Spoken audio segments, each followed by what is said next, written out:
சுதந்திரம் என்பது சும்மாவா வந்ததே.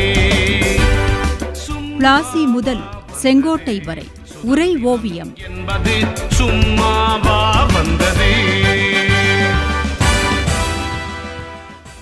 ஹைதர் அலியுடன் ஆங்கிலேயர்கள் செய்து கொண்ட மெட்ராஸ் ஒப்பந்தம் ஆங்கிலேயர்களால் சிறிதளவும் மதிக்கப்படாததுதான் இரண்டாம் ஆங்கில மைசூர் போருக்கான காரணம் என்று சொன்னீர்கள் தாயே. ஆனால் ஆங்கிலேயர்கள் அந்த முடிவை ஏன் எடுத்தார்கள்? சிறுவன் சிவா கேட்ட அந்த கேள்வி அன்றைய சர்வதேச நிலவரத்தை அவனுக்கு சொல்ல தூண்டியது. அப்போது மைசூர் ராஜ்யம் பிரெஞ்சு அரசின் முக்கியமான நட்பு பிரதேசமாக இருந்தது. அந்த நேரத்தில் அமெரிக்காவில் புரட்சி ஏற்பட்டிருந்தது. அது ஆங்கிலேயருக்கும் பிரெஞ்சுக்காரர்கள் டச்சுக்காரர்களுக்கும் இடையே பெரும் மோதலை தோற்றுவித்தது. அந்த அமெரிக்க புரட்சியின் முடிவில் பிரிட்டிஷ் அரசர் அமெரிக்காவில் தமது கட்டுப்பாட்டை இழக்க நேரிட்டது. இங்கோ ஹைதர் அலியை பொறுத்தவரை பிரெஞ்சுக்காரர்களுடன் நட்பு கொண்டிருந்தார். தன் படைகளுக்கு பிரெஞ்சு தளபதிகள் உதவியில் பயிற்சி அளித்திருந்தான்.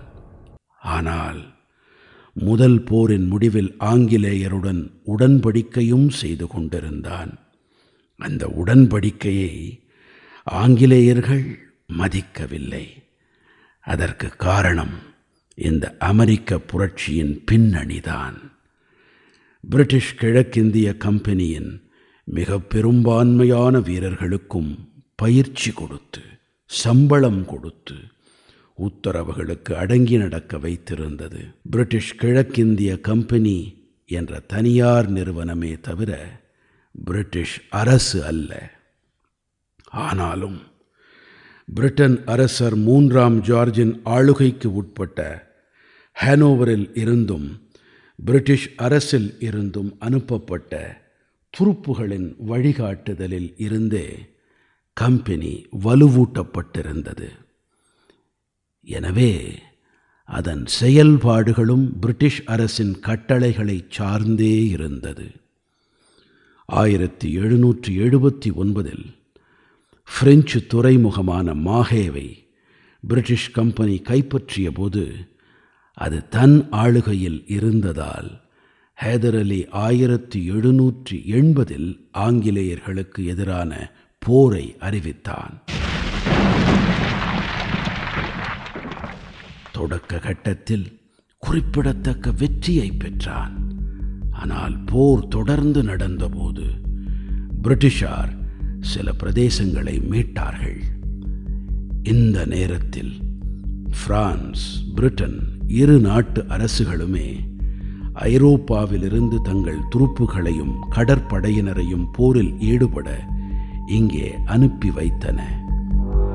1780 டச்சு குடியரசு மீது பிரிட்டன் போரை அறிவித்தபோது இங்கும் அந்த போர் விரிவடைந்தது. ஹைதர் அலி தொடக்க வெற்றிகளை பெற்றிருந்தாலும் ஆங்கிலேய படை தளபதி சர் ஆயர்கூட் அடுத்தடுத்து ஹைதர் அலியை தோற்கடித்தான். 1781 ஜூலை 1 போர்ட்டோ நோவோ என்ற பரங்கிப்பேட்டை போரிலும் தொடர்ந்து 1781 ஆகஸ்ட் 27 புல்லிலூர் போரிலும் சோளிங்கரில் நடந்த போரிலும் ஹைதர் அலி தோல்வியடைந்தான். இந்த போரின் போதுதான் புற்றுநோயால் பாதிக்கப்பட்டிருந்த ஹைதர் அலி 1782 உயிரிழந்தான்.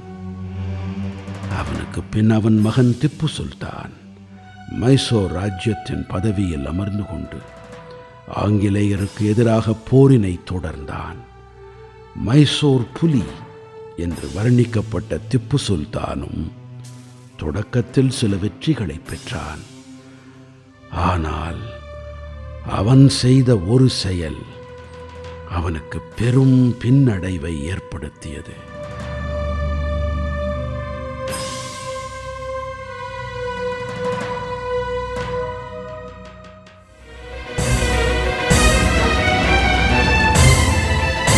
பிளாசி முதல் செங்கோட்டை வரை உரை ஓவியம் கேட்டீர்கள்.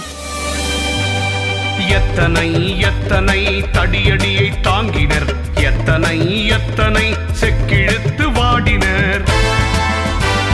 தூக்கு மேடை ஏறி நின்ற காளையர்கள் எத்தனை, தாக்குகின்ற குண்டினாலே உயிரிழந்தோர் எத்தனை. படைப்பு சென்னை வானொலி நிலையம்.